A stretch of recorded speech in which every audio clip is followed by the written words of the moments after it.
नमस्कार दोस्तों, सिवाई online classes में आपका स्वागत है।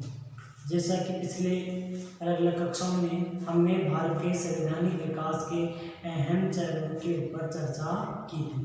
इसी चरण में आज ये लास्ट क्लास है जिसमें हम आपको भारत के संवैधानिक विकास का अंतिम बिंदु पढ़ाने जा रहे हैं। तो दोस्तों ध्यान देना, भारत के संवैधानिक विकास का अंतिम चरण। पिछले वीडियो में हमने पढ़ा था कि किस तरह 1942 में सर स्टेफर्ड क्रिप्स के नेतृत्व में क्रिप्स मिशन भारत आया था। 1942 द्वितीय विश्व युद्ध चल रहा था। अंग्रेज भारतीयों को राजी करने के लिए इस मिशन को भारत भेजा था, लेकिन किसी ने भी इस मिशन की शर्तों को स्वीकार नहीं किया। कांग्रेस और मुस्लिम लीग दोनों संस्थाओं ने इस मिशन का बहिष्कार कर दिया। उसके बाद दो और छोटे छोटे प्रयास किए गए। एक आता है वेवेल योजना 1945। इस समय भारत के वायसराय थे लॉर्ड वेवेल। कौन थे? Lord Wavell. उनके नेतृत्व में एक योजना प्रस्तुत की गई जिसका टारगेट था कि भारतीय अपना संविधान बनाए और संवैधानिक गतिरोधों को समाप्त किया जाए। लेकिन दोस्तों, क्योंकि इस योजना ने पाकिस्तान निर्माण की बात स्वीकार नहीं की थी, इसीलिए इसका क्या कर दिया गया? बहिष्कार कर दिया गया। किसके द्वारा? मुस्लिम लीग के द्वारा। तो वेवेल योजना कब प्रस्तुत की गई थी? 1945। इस समय भारत के वायसराय कौन थे? Lord Wavell. वायसराय कौन थे? Lord Wavell. तो इस लॉर्ड वेवेल के द्वारा जो योजना प्रस्तुत की गई उसी को अपन क्या कहते हैं? वेवेल योजना। संवैधानिक गतिरोध को समाप्त करने के लिए एक सर्वदलीय सम्मेलन बुलाया गया। कब? 1945 में सर्वदलीय सम्मेलन बुलाया गया, जिसको अपन बोलते हैं शिमला सम्मेलन। क्या बोलते हैं? शिमला सम्मेलन। शिमला सम्मेलन को बुलाया गया था 1945। किसके लिए बुलाया गया था? जो भारत के प्रमुख राजनीतिक दल थे, जैसे कांग्रेस, मुस्लिम लीग, इन सभी का वो मिलाकर के एक सर्वदलीय सम्मेलन बुलाया गया।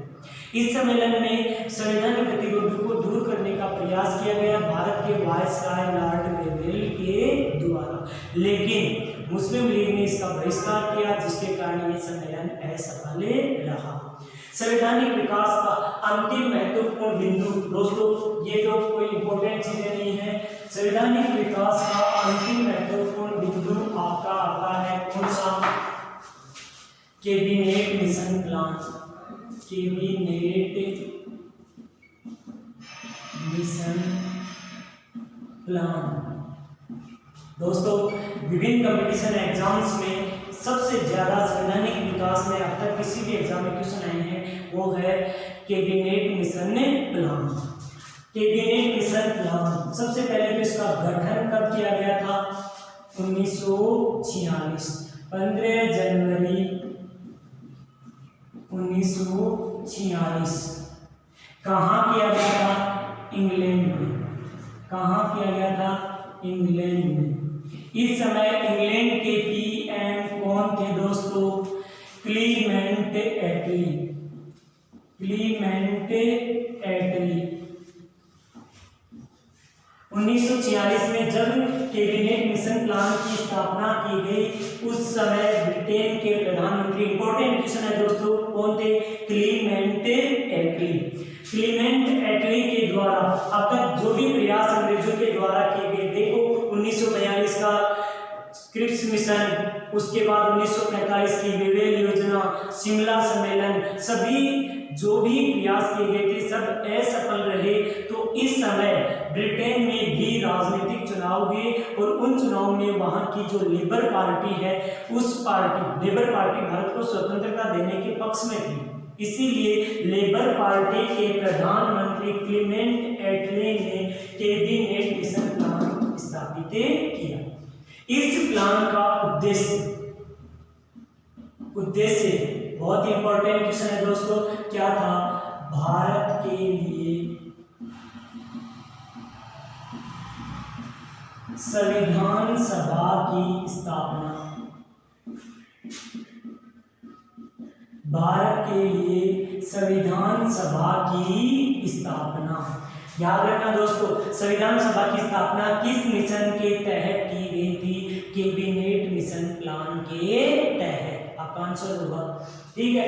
तो कैबिनेट मिशन प्लान के तहत इसका पहला टारगेट था भारत के लिए संविधान सभा का निर्माण करना। संविधान सभा का निर्माण करना इसका उद्देश्य था। वही बात, ये भारत कब आया? भारत आया 23 मार्च 1946। सदस्य कितने थे? 3। कितने थे? 3। कौन कौन थे दोस्तों? George Patrick Lawrence, sir Stafford Cripps. पहले भी आ चुका था 1942 में, लेकिन ऐसा बन रहा था इस बार कैबिनेट मिशन प्लान का सदस्य बनकर भारत आया था। और तीसरा इंपॉर्टेंट क्वेश्चन था, तीसरा सदस्य था A.V. अलेक्जेंडर। A.V. अलेक्जेंडर। इस मिशन प्लान के अध्यक्ष कौन थे? आंसर दीजिए दोस्तों। जॉर्ज पैट्रिक लॉरेंस इस मिशन के अध्यक्ष थे। बाकी 2 अन्य सदस्य sir Stafford Cripps, A.V. Alexander. Second बार के एग्जाम में आ चुका क्वेश्चन है, निम्न में से कौन सा सदस्य कैबिनेट मिशन प्लान का सदस्य नहीं था? तो नहीं था का मतलब 3 थे। कौन कौन से? वो अपने को याद हो जाएंगे तो नहीं था क्या क्या जाएगा आंसर? कौन कौन थे? George Patrick Lawrence, sir Stafford Cripps, A.V. Alexander cabinet mission plan के सदस्य। उद्देश्य क्या था? संविधान सभा की स्थापना करना। अब संविधान सभा का स्थापना की जाएगी मई 1946 में। इस मिशन प्लान के द्वारा एक बैठक का आयोजन किया गया। इस बैठक के तहत भारत को विभिन्न अलग अलग संवैधानिक भागों के लिए बांटा गया, जिसमें संविधान सभा का निर्माण किया जाएगा। देखो दोस्तों कैसे इसके द्वारा संविधान सभा का निर्माण, संविधान सभा का निर्माण कैसे होगा? निर्माण कैसे होगा? अप्रत्यक्ष विधि द्वारा। अप्रत्यक्ष विधि द्वारा। अप्रत्यक्ष विधि का मतलब समझ रहे हो दोस्तों? जो भी संविधान सभा के सदस्य हैं वो डायरेक्ट जनता द्वारा चुने हुए नहीं थे, वो अप्रत्यक्ष विधि से चुने हुए थे। तो दोस्तों इस अप्रत्यक्ष विधि से संविधान सभा का निर्माण किया जाएगा। संविधान सभा के लिए कुल सदस्य कितने निर्धारित किए गए? कुल सदस्य कितने निर्धारित किए गए? 389। याद रखना दोस्तों, कैबिनेट मिशन प्लान के तहत जो भी सर्वे किया गया उसमें संपूर्ण भारत को अलग अलग निर्वाचन क्षेत्रों में बांटा गया। जनसंख्या के आधार पर संविधान सभा का प्रतिनिधित्व तय किया गया। प्रत्येक 10 लाख की जनसंख्या पर एक प्रतिनिधि निर्वाचित होगा। तो प्रतिनिधित्व कैसा था संविधान सभा में? आंसर आप दीजिए दोस्तों। क्वेश्चन आता है संविधान सभा का प्रतिनिधित्व कैसा था? तो अप्रत्यक्ष था, जिसमें आप देखते हैं कि जो भी प्रांतीय विधानमंडल थे उनके द्वारा निर्वाचित सदस्य भी थे और देशी रियासतों के राजाओं द्वारा मनोनीत सदस्य भी थे। कुल सदस्य कितने थे? 389। अब इन 389 का डिवाइडेशन कीजिए दोस्तों।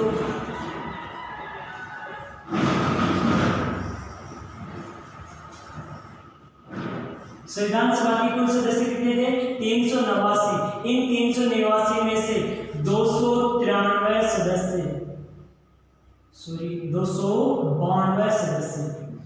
292 सदस्य की कहां से थे?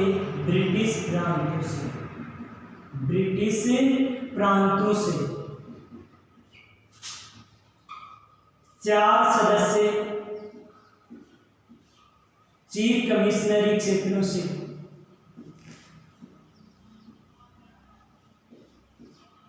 और बाकी जो शेष बचे हुए कितने सदस्य 93 सदस्य मनोनीत थे। कहां से? देसी रियासतों से। दोस्तों इस कैबिनेट मिशन प्लान का थोड़ा सा डिवाइडेशन अच्छे तरीके से करना। इसकी कुल सदस्य संख्या कितनी थी? 389, जिनमें से 292 सदस्य जो आपके ब्रिटिश प्रांत थे, जैसे बंगाल, बिहार, संयुक्त प्रांत, मध्य प्रांत, मद्रास, मैसूर, ये जो भी जितने भी बंगाल, जितने भी आपके ब्रिटिश शासित प्रांत थे, उनसे कितने सदस्य थे? 292। चीफ कमिश्नरी क्षेत्र से कितने सदस्य थे? 4। देसी रियासतों से कितने सदस्य थे? 93। कितने सदस्य थे दोस्तों? 93। ये था आपका कैबिनेट मिशन प्लान का कार्य समाप्त हुआ। कैबिनेट मिशन प्लान का कार्य क्या था? भारत के लिए संविधान सभा का निर्माण करना। दोस्तों एक बार फिर से रिपीट कर रहा हूँ, थोड़ा सा ध्यान देना। कैबिनेट मिशन प्लान का उद्देश्य क्या था? भारत के लिए संविधान सभा का निर्माण करना। इसके लिए इसके साथ साथ अप्रत्यक्ष रूप से भारत के विभाजन की रूपरेखा तैयार करना, क्योंकि अब तक कोई भी राजनीतिक दल एक खंड भारत के लिए प्रयासरत नहीं था। मुस्लिम लीग लगातार विरोध कर रही थी। उनकी मांग थी कि हमारे लिए अलग पाकिस्तान देश बनाया जाए। फिर आगे बात इसकी सदस्य संख्या की। 3 सदस्य थे। जॉर्ज पैट्रिक लॉरेंस इसका अध्यक्ष था। सर स्टेफर्ड क्रिप्स इसके अन्य सदस्य थे और तीसरा सदस्य था एबी अलेक्जेंडर। ये हो गया। फिर इसके द्वारा देखो संविधान सभा के लिए निर्वाचन हुआ। निर्वाचन कब हुआ था दोस्तों? निर्वाचन हुआ था जुलाई 1946। जुलाई 1946 याद रखना दोस्तों। जुलाई 1946 में जो चुनाव हुए उसके आधार पर आपकी संविधान सभा तय होगी और संविधान सभा के सदस्य निर्वाचित होंगे। देखो दोस्तों अब आगे बताता हूँ, पहले इसको नोट कर लो आप।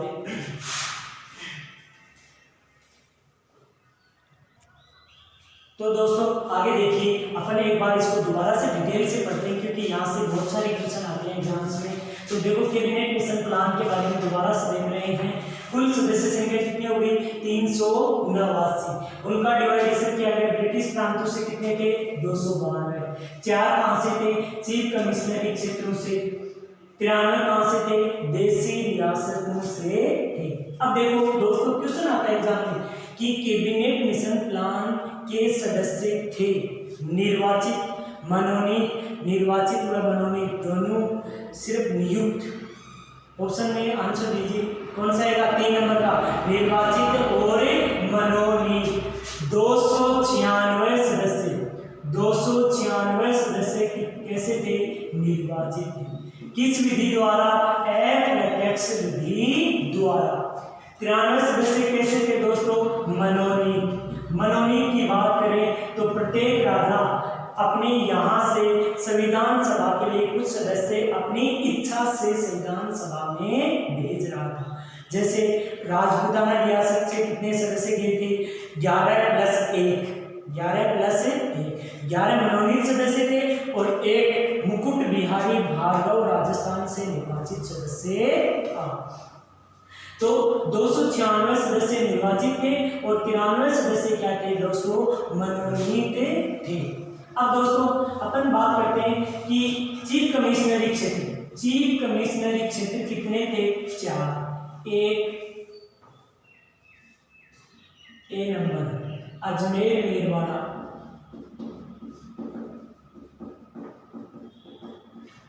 बी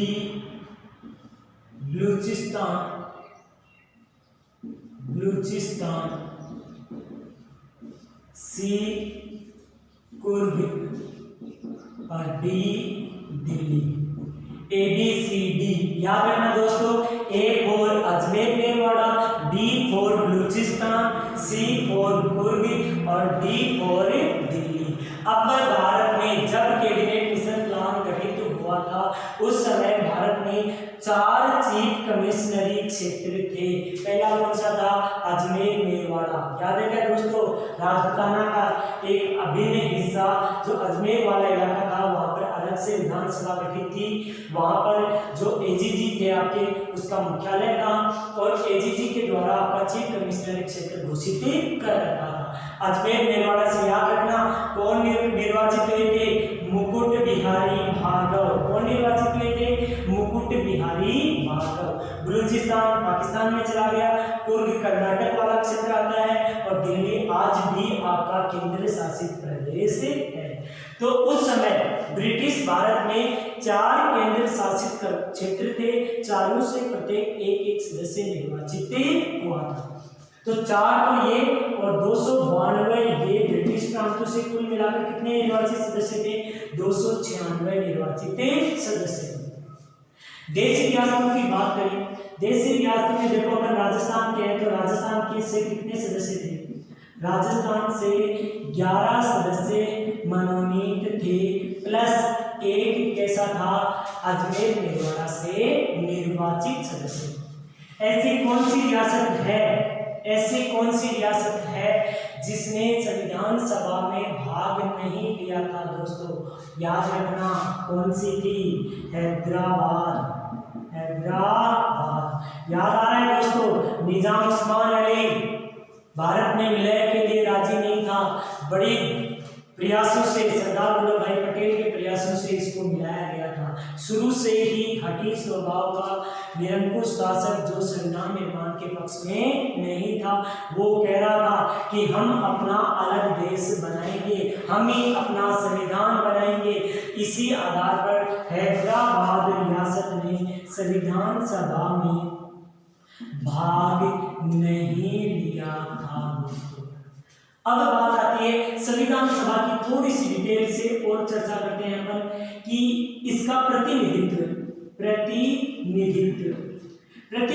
की बात आती है तो सभी राजनीतिक दलों ने संविधान सभा में भाग लिया था। इसमें से पूर्ण बहुमत किसको मिला था? कांग्रेस को। किसको मिला था? कांग्रेस को। 208 सदस्य किसके थे? कांग्रेस के। फिर दूसरा सबसे बड़ा दल कौन सा उभर कर आया? मुस्लिम लीग। मुस्लिम लीग दूसरा सबसे बड़ा दल उभर कर आया। कितने सदस्य थे? 73 सदस्य। और दोस्तों अन्य सदस्य थे जिनमें निर्दलीय सारी छोटी मोटी पार्टियों के सदस्य मिलाकर कितने आ गए? 15 सदस्य। ये था आपका संविधान सभा में विभिन्न राजनीतिक दलों का प्रतिनिधित्व। तो याद रखना दोस्तों, संविधान सभा में पूर्ण बहुमत किसको प्राप्त हुआ था? कांग्रेस को। मुस्लिम लीग को बहुमत नहीं मिलने के कारण, देखो दोस्तों एक कहावत है अपने, खिसियानी बिल्ली खंबा नोचे। मतलब क्या था कि मुस्लिम लीग को बहुमत नहीं मिलने के कारण उनकी मांग को सुन नहीं रहा था। अब उन्होंने क्या किया था दोस्तों? याद रखना 16 अगस्त 1946, 16 अगस्त 1946, क्वेश्चन बहुत इंपॉर्टेंट है इतिहास की दृष्टि से। सीधी कार्यवाही दिवस, सीधी कार्यवाही दिवस किसके द्वारा मनाया गया था? दोस्तों किसके द्वारा? मुस्लिम लीग के द्वारा। सीधी कार्यवाही दिवस 16 अगस्त 1946 क्यों मनाया गया था? क्योंकि इनको संविधान सभा में पूरा बहुमत नहीं मिला और इन्होंने सुनियोजित तरीके से पूरे भारत में दंगे फसाद करना शुरू कर दिया। पूरे भारत में सुनियोजित तरीके से दंगे फसाद, इसी को अपन क्या कहते हैं? सीधी कार्यवाही दिवस। इन दंगों से सरकार का ध्यान आकर्षित होगा और अलग राष्ट्र पाकिस्तान निर्माण की बातें बनेगी। तो दोस्तों आगे आपको बताते हैं थोड़ा सा और, अब इसको नोट कर लो।